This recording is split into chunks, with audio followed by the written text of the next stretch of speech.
এই আইআরআই ২০২৩ সালে বলেছিল যে ৭০% মানুষ শেখ হাসিনার প্রতি আস্থা রেখেছে। সুবহানাল্লাহ।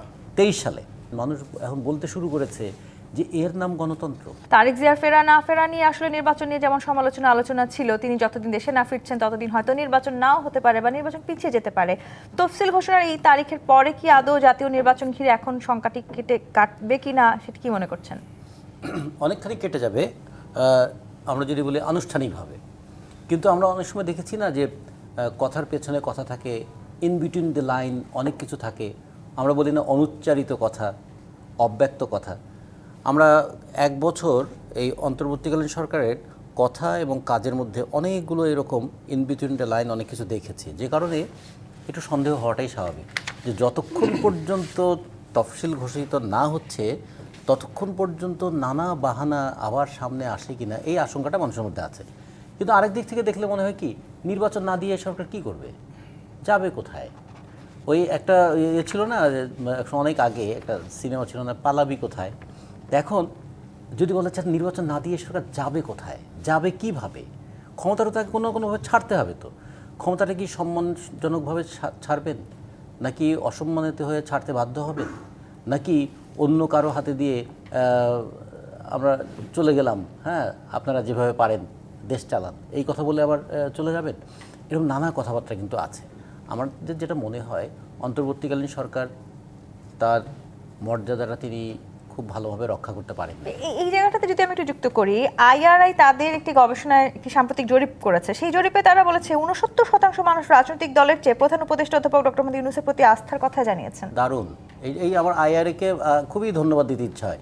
এই আইআরআই ২০২৩ সালে বলেছিল যে ৭০% মানুষ শেখ হাসিনার প্রতি আস্থা রেখেছে। সুবহানাল্লাহ। ২৩ সালে। এই আইআরআই আজকে আবার বলছে যে অন্তর্বর্তীকালীন সরকারের প্রতি আস্থা না থাকলেও ইউনূস সরকার সাহেবের প্রতি আছে। ফলে আরআইয়ের এটা কি ফেব্রিকেটেড রিপোর্ট কিনা, কোথা থেকে কার সঙ্গে কিভাবে জরিপ করেছেন? তো নতুন এবং ফিরে আসা গ্রাহকদের জন্য নগদে চলছে ক্যাশব্যাক সহ প্রতিদিন হাজারো উপহার জেতার সুযোগ। হবে আশা আর ফেরা, সারপ্রাইজ সেরা। তার মানে আমি ২৩-এর জরিপের সঙ্গে এই জরিপে দেখলাম 1%-এর এদিক ওদিক আছে, মানে একটু তারা পার্থক্য করেছেন, পুরোটাই মানে কাট অ্যান্ড পেস্ট করে নাই। এই দিক থেকে তারা কিছুটা বুদ্ধিমত্তার পরিচয় দিয়েছে। তো ফলে এগুলোর উপর কিন্তু খুব বেশি মানুষের আস্থা নেই।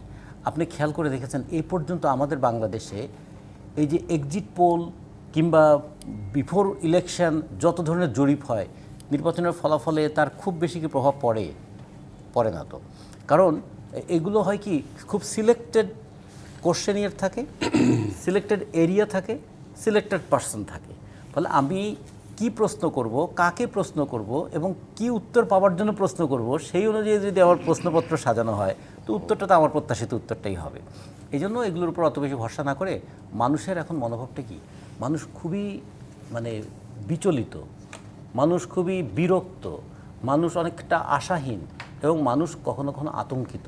যে কথাবার্তা চারিদিকে এখন হচ্ছে এবং যারা বিভিন্ন রকম কথাবার্তা বলছেন, মানুষ এখন বলতে শুরু করেছে যে এর নাম গণতন্ত্র, এর নাম আমরা বলবো যে একটু উন্নততর সমাজ।